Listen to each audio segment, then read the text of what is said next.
Santa got burned.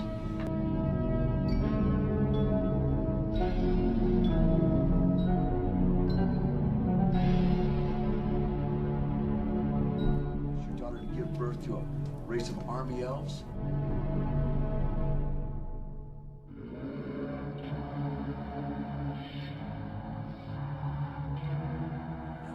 Mates with the Virgin on Christmas Eve to produce the master race. Oof. Hey guys, what's up? I'm here to review of a French Christmas horror thriller film from 1989 titled Dial Code Santa Claus, otherwise known as Hide and Freak, Deadly Games, and Game Over. Those other titles are kind of generic as all hell. I guess Hide and Freak is a bit better. But I kind of like the original title, which is what I'm going to refer to it as. So, this movie is about a kid named Thomas who is left home alone with his sick grandfather on Christmas Eve, and ends up in a dangerous situation when a child predator dressed as Santa invades his home, and yeah. Thomas has to protect his grandfather and himself. Alright, so this might be one of the most interesting, probably, I want to say one of the best 80s Christmas horror films, at least as far as entertainment value goes. Well, entertainment value, action, and overall intensity goes.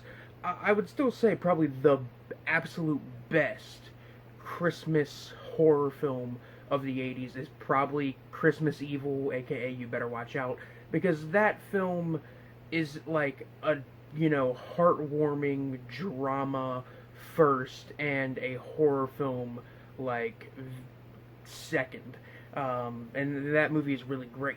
So, this is probably one of the more entertaining and intense ones. Yeah, I just kind of wrote down a bunch of shit that I liked about this movie. So, one of the things I really liked about this movie is the sets in the film. The mansion set that Thomas and his family lives in is really, really big, and it's got this wild security system, all these booby traps, a literal maze of hallways. Some of the traps remind me of the Sega CD game Night Trap. And certain parts of the house have this very nice, with scenes involving the security system and computers, have this kind of 80s retrofuturism kind of aesthetic going on, with it being basically just with supercomputers being a big box painted to look like it's plastic or metal with a bunch of flashing lights on it. God damn it, I'm fucking lost in my notes already. I really liked I think the writing and acting in the film is pretty good. The acting in particular is good. From the kid who plays Thomas, he's very good, as well as the guy who portrays the antagonist in the film. He's very, very creepy and does a really great job of remaining creepy and not going too far into the goofy realm of things, and by doing one-liners and shit. But you have the character of Thomas, who is a very likable and interesting character. He's basically just a kid that is, obsessed with movies like Die Hard and Rambo, and he has a pretty fucking rad mullet, I'm not gonna lie. He also does mechanic work on his family's car, and can do all kinds of shit with computers. I should also mention that added in with the retrofuturism is stuff like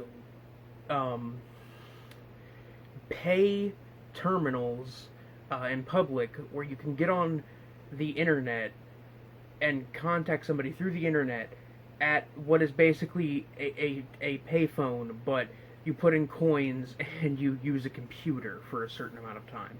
That's something else that was in this movie that feels very, very retrofuturistic. The movie looks really nice. It has this kind of washed out feel at times, like look and feel to it during some of the scenes. The lights are kind of glaring and, streaking with how it looks. I'm not a professional fucking videographer or anything. I don't know shit. I just know when something looks pretty good. Uh, you also have a lot of the scenes being like seemingly shot in rooms that almost seem like they're filled with fog and white light, giving it this very white and kind of light blue lights that give it this really like haunting and wintry vibe, which I really like. It kind of reminds me of some of the dream sequences in Nightmare on Elm Street. At least in the first one, like at the very end where it's foggy and there's the girl skipping rope and stuff. Some scenes are, a bit surreal, and the movie overall has a weird tone to it. Like you almost want to, laugh because it's very weird. But underneath it all, it's a very intense little film. It's legitimately really creepy. The music is pretty damn good. Some of the stinger like music cues like drone on. It's like this droning synth sound that is really really just it's really good shit. I just really like the music in this film, and the music combined with the visual aesthetics of this like foggy, wintry kind of look. It really helps bring out the atmosphere in this film that otherwise is kind of a weird home invasion thriller. Like I feel like the antagonist wouldn't be as creepy of a character if it wasn't for the visual aesthetics of the film. Like those really helped bring out the tension of a lot of scenes. And like I said, the main villain, creepy as hell. Even before he puts on the Santa suit, he's just a creepy vagrant going around harassing children in public, and it's just the atmosphere is just so gloomy and oppressive and cold feeling. It's just really well paced. I was never really bored. I was genuinely interested and engaged the entire time, and I was into the conflict that was happening. I was completely for it. And I was really hopeful the entire time, and, really hopeful that Thomas and his grandfather would make it out of this situation. I legitimately cared for these characters. Comparable to, Home Alone, which, don't get me wrong, I like the Home Alone movies, at least the first two. They're movies that I'm nostalgic for. I watched them a lot when I was a kid, but in Home Alone, I can't find myself, necessarily liking Kevin McAllister, or even being concerned for his well-being, because it's a family film. They're not gonna kill off Kevin, so there's really nothing to be worried about there. But with this is a French horror film from the 80s. They are more than willing to kill off a child. I've seen it done in 80s horror films, and it will continue to be fucking done in horror films. It's not something that everybody does, but it's something that can happen, and that really adds a level of actual tension to this. To be honest, despite the description making this sound like it is the lost gem of 80s horror, like a combination of of Nothing But Trouble, Home Alone, Die Hard, and Silent Night, Deadly Night. This really isn't the most fun movie ever. It's genuinely pretty creepy and uncomfortable a lot of the time, therefore making it not too much of a fun watch as much as it is an interesting and thrilling watch, which I guess is why this is labeled as a horror thriller, because the thriller elements are very strong in it. Even though, this being said, even though it's not the most fun movie ever, and it's genuinely uncomfortable at times. I would still have to say that this is totally a recommendable movie. I would definitely say watch this if you want to watch something over the holidays that you haven't seen before, or you're sick of watching Silent Night, Deadly Night every year, or Jack Frost, and you want to watch something that's pretty different. This is pretty damn different.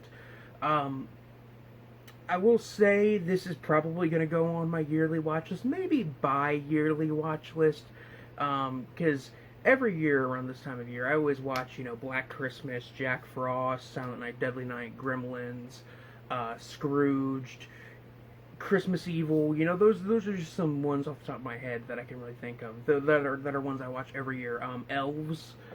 This will most likely either join my yearly watch list with another French horror film, Alentilleux, which is a movie that I don't necessarily watch every year. I just kind of put on in the background every year as I'm doing something else, just as some background noise. But it's still both good movies. But still, this is definitely gonna go on either the yearly or bi-yearly watch list. I'm very happy that I took the time out of my day to actually watch this one. If you want to watch it yourself, it is available on, I believe, the horror streaming service Shudder is where it is available in its remaster, which the remaster is very, very nice. It's also on YouTube, but that's an old tape version of it. And the old tape version, don't get me wrong, it's watchable, most definitely. But it doesn't have the same kind of color correction and color grading to it, and as a result, it doesn't have the same atmosphere, I would personally say, and I think the music is a bit different too. Either way, I'm going to go ahead and give Dial Code Santa Claus probably a 3.5 out of 5. This is very, very solid stuff, and I would definitely recommend it. I don't know if this is going to be the Christmas special for the year. I know last year I did like an analysis video and it was a big deal. Well, it was a big deal to me personally, but if I don't cover another Christmas horror film this year, or if I just don't, upload something that I say is the official Christmas special, then I guess this is the Christmas special. Either way, guys, that's it for now. This is Biscuit Boo Horror Reviews, signing off. Peace.